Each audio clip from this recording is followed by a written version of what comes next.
बिस्मिल्लाहिर्रहमानिर्रहीम। अस्सलाम वालेकुम दोस्तों, मेरा नाम है ज़ुबैर यकूब और आप देख रहे हैं मोहित इन्फो। क़यामत से कबल जब दुनिया भर में रासिखुल अक़ीदा मुसलमानों पर ज़मीन तंग कर दी जाएगी, यूँ तो मुसलमान मुसलसल बातिल से कताल करते और अपनी जानें देते रहेंगे, लेकिन कोई कामयाबी हासिल ना होगी। हक़ परस्त मुसलमान परेशान होंगे, ज़ालिमों का गलबा होगा, कुफ़र की हुक्मरानी होगी।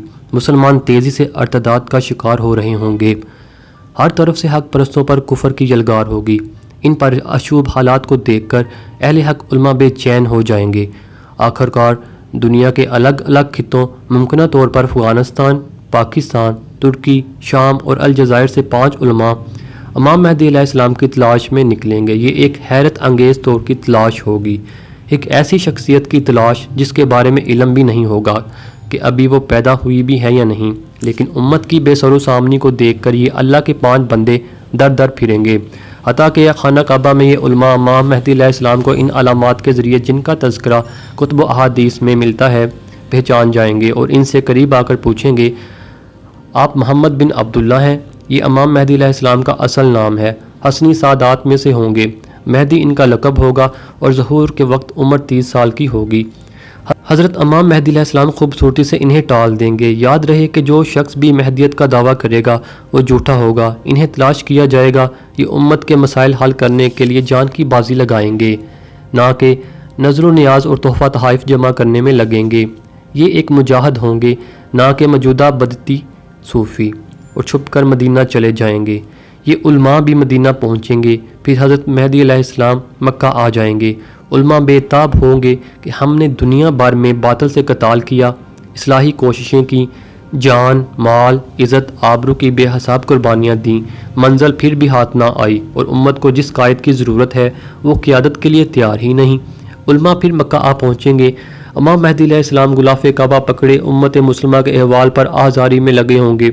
ये उलमा इमाम मेहदी को अल्लाह का वास्ता देंगे और तड़प कर कहेंगे, अगर आपने क़यादत नहीं संभाली तो उम्मत पर जो अहवाल आएंगे इसके ज़िम्मेदार आप होंगे।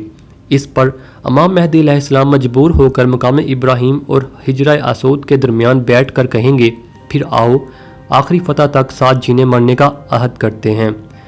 इसके बाद उलमा बैत हो जाएंगे और इन उलमा का लश्कर, जिनमें मुजाहिदीन, इंजीनियर्स, डॉक्टर, प्रोफेसर, साइंसदान, सरमायादार और इनका शागिर्द भी इमाम मेहदी अलैहिस्सलाम के हाथ पर बैत हो जाएंगे।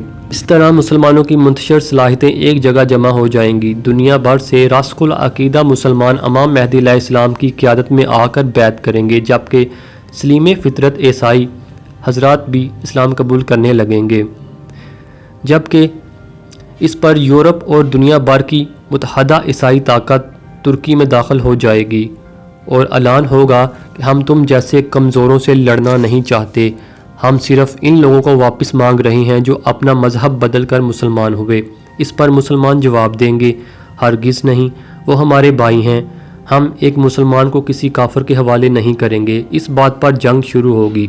ये एक भयानक आलमी जंग होगी जिसमें मुसलमान लश्कर की तादाद 12,000 की होगी, लेकिन ये सच्चे मुसलमान होंगे। इनकी जंग ईसाइयों और मुशरिकों से होगी और सिर्फ ईसाइयों का लश्कर 14,60,000 जंगजुओं पर मुश्तमिल होगा। ये तादाद दरअसल औसत बताने के लिए भी हो सकती है, यानी एक मुसलमान मुजाहिद के मुकाबला में 122 काफिर होंगे। इस जंग में हदीस के मुताबिक 2/3 आबादी हलाक हो जाएगी और 5 बरस तक 2 बड़ी ताकतों के ख़िलाफ़ जिहाद होगा। इस जंग में ईसाइयों को शिकस्त फास दी जाएगी। मुशरिकीन हिंद को बेड़ियों में जकड़कर इमाम मेहदी अलैहिस्सलाम के सामने पेश किया जाएगा, लेकिन अब भी एक ताकत बाकी रह जाएगी और वो यहूद की होगी। ये बहुत ताकतवर होंगे और इनका मसीहा दज्जाल का खरूज हो चुका होगा, जो दुनिया भर में फितना अजीम बर्पा करेगा। साइंस की आखिरी बुलंदी पर होगा। यहूद साइंस के ज़रिए मौसमियात पर मुकम्मल काबू हासिल कर चुके होंगे। जिस मुल्क को चाहेंगे आबाद करेंगे, जिसे चाहेंगे बर्बाद करेंगे। यहूद साइंस के ज़रिए कायनात के फितरी अमल में मुसलसल दखल अंदाजी कर रहे हैं। 1958 में डेथरी यहूदी साइंसदान निकोला टेस्ला की इजाद के ज़रिए से ज़मीन की गर्दिश को मुतासर करना शुरू किया गया और मुसलसल किया जा रहा है। तहकीकात के मुताबिक इसके ज़रिए ज़मीन को मकनातीसी सलाहियत ख़त्म हो जाएगी, जिसके सबब ज़मीन की गर्दिश हद दर्जा सुस्त हो जाएगी।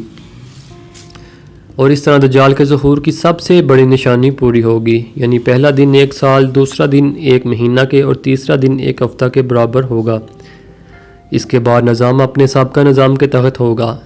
اسی طرح چند سالوں قبل آکسفورڈ کی پروفیسر سوئس گرین فیلڈ نے کہا تھا کہ انسانی دماغ کی پوری میموری کمپیوٹر میں فٹ کرنا ممکن ہو چکا ہے۔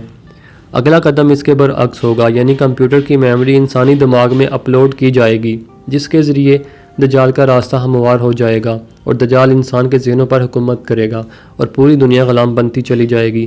جب دجال کا فتنہ عروج پر ہوگا تب حضرت عیسیٰ علیہ السلام نازل ہوں گے اور خراسان کا لشکر جو امام مہدی علیہ السلام کے ساتھ ہوگا وہ عیسیٰ علیہ السلام کے ساتھ مل جائے گا اور یہودیوں سے فیصلہ کن جنگ ہوگی۔ دجال کو حضرت عیسیٰ علیہ السلام کے ہاتھوں قتل کیا جائے گا۔ قیامت سے پہلے کے احوال کا موضوع بہت پراسرار ہے، لیکن احادیث میں ایسی حیرت انگیز پیشن گوئیاں کی گئی ہیں جو آج کے زمانے کو دیکھنے کے بعد لگتا ہے کہ یہ باتیں 1300 سال قبل کی نہیں بلکہ اب بھی کی ہیں۔ اللہ جزائے خیر دے ہمارے محدثین کو جنہوں نے احادیث کو جوں کا توں ہم تک پہنچایا اور آنے والے فتنوں سے آگاہ کیا۔ اب ذمہ داری ہماری ہے کہ ہم کس طرح خود کو محفوظ کرتے ہیں۔ میں امید کرتا ہوں کہ آپ کو یہ ویڈیو اچھی لگی ہوگی۔ اگر ویڈیو اچھی لگے تو اس کو لائک کر دیجئے، اس کو اپنے دوستوں کے ساتھ شیئر کیجئے اور میرے اس چینل کو سبسکرائب کر دیجئے گا۔ میں ملوں گا آپ سے ایک نئی ویڈیو میں، تب تک کے لیے آپ اپنا بہت سا خیال رکھیے گا۔ Thanks for watching this video. اللہ حافظ۔